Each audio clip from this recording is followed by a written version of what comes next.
Assalamualaikum warahmatullahi wabarakatuh.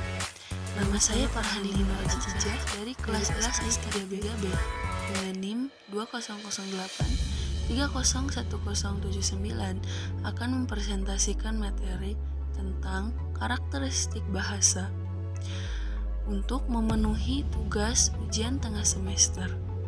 Untuk mempersingkat waktu, saya akan langsung kepada materi yaitu tentang karakteristik bahasa.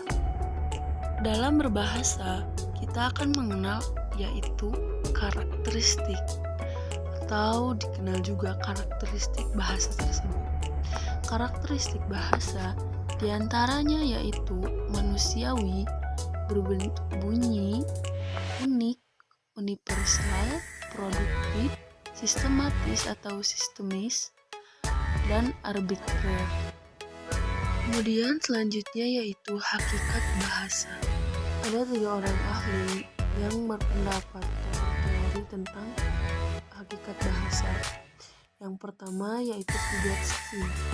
Menurut Vygotsky, pada tahap-tahap pikiran dan bahasa berkembang berpisah, lalu pada tahap berikutnya bekerja sama dan saling mempengaruhi. Selanjutnya yaitu menurut Noam Chomsky, yaitu manusia berhubungan lalu membawa kemampuan bahasa. Dan yang terakhir yaitu menurut teori Brunner yang mengatakan bahwa bahasa adalah alat pada manusia untuk mengembangkan dan menyempurnakan pikirannya.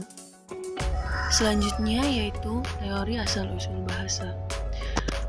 Teori asal-usul bahasa terbagi menjadi 2, ada pendekatan tradisional dan ada pendekatan modern.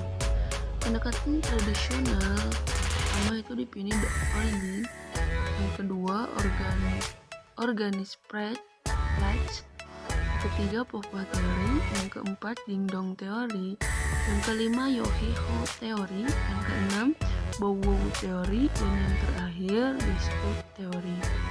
Selanjutnya, yang pendekatan modern terbagi menjadi 2, ada yang menurut antropolog dan yang kedua hipotesis hati nurani. Selanjutnya yaitu sejarah perkembangan linguistik.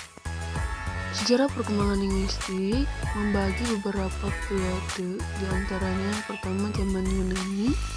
Pada zaman ini terjadi beberapa pertentangan. Yang pertama pertentangan antara fisik dan nomos.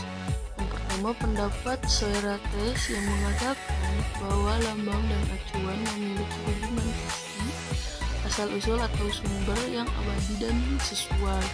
Sedangkan menurut Aristoteles, tambang dan acuan bersifat konvensional. Berikutnya yaitu pertentangan antara analogi dan anomali. Yang pertama, menurut Plato dan Aristoteles, bahasa itu beraturan, sedangkan kelompok lain mengatakan bahwa bahasa itu tidak beraturan. Yang selanjutnya yaitu pertentangan di antara kelas kata. Yang pertama menurut Plato. Menurut Plato yaitu anoma dan rema, sedangkan menurut Aristoteles onoma, rema, dan sindesmani. Sedangkan kaum Stoik nomen, verbum, siadesmoi, dan arthora.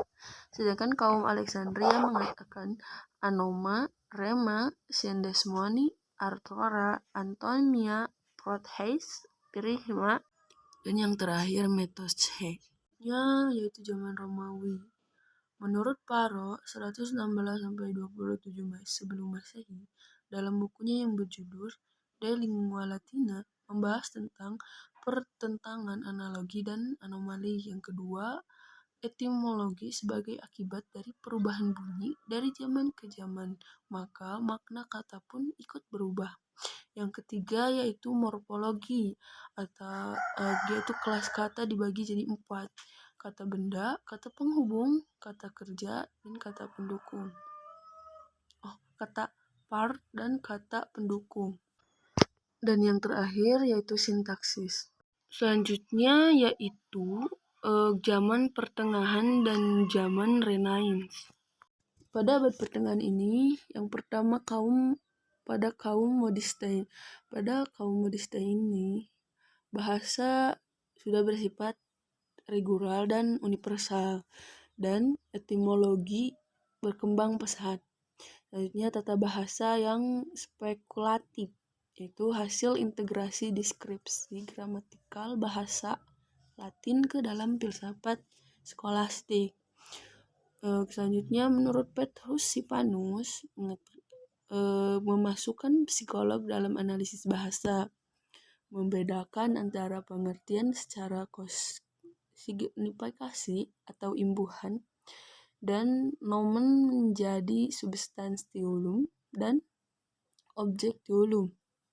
Yang terakhir yaitu membedakan partes orations pada kategorematik dan sintaktik georematik.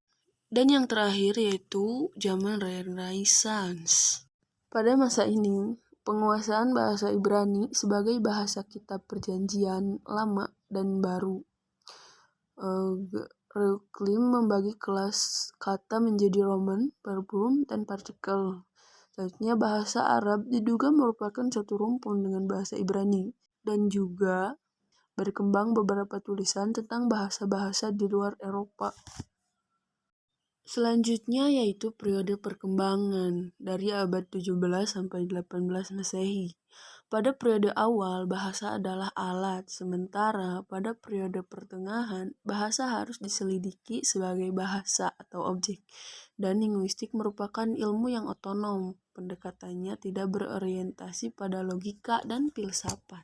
Selanjutnya yaitu periode perkembangan abad ke-19 Masehi. Ferdinand de Saussure dalam bukunya Cours de linguistique générale tahun 1916 menjelaskan tentang yang pertama, telaah sinkronik, yaitu mempelajari suatu bahasa hanya pada suatu kurun waktu tertentu, dan diakronik, yaitu mempelajari bahasa sepanjang zaman. Yang kedua, perbedaan langue, yaitu bahasa tertentu yang sudah membentuk kelompok, dan parol, yaitu bahasa sebagai perbuatan bicara oleh seorang individu pada waktu tertentu. Yang ketiga, perbedaan signifian atau signifier, yaitu citra bunyi atau penanda, dan signifi atau signified yang disebut juga konsep atau petanda. Yang terakhir yaitu perbedaan hubungan sintagmatik, yaitu hubungan antara unsur-unsur yang terdapat dalam suatu tuturan yang berurutan atau linear, dan paradigmatik atau disebut juga hubungan antara unsur-unsur yang terdapat dalam suatu tuturan dengan unsur-unsur sejenis yang tidak terdapat dalam tuturan yang bersangkutan. Mungkin sekian yang dapat saya sampaikan, kurang dan lebihnya saya mohon maaf. Terima kasih. Assalamualaikum warahmatullahi wabarakatuh.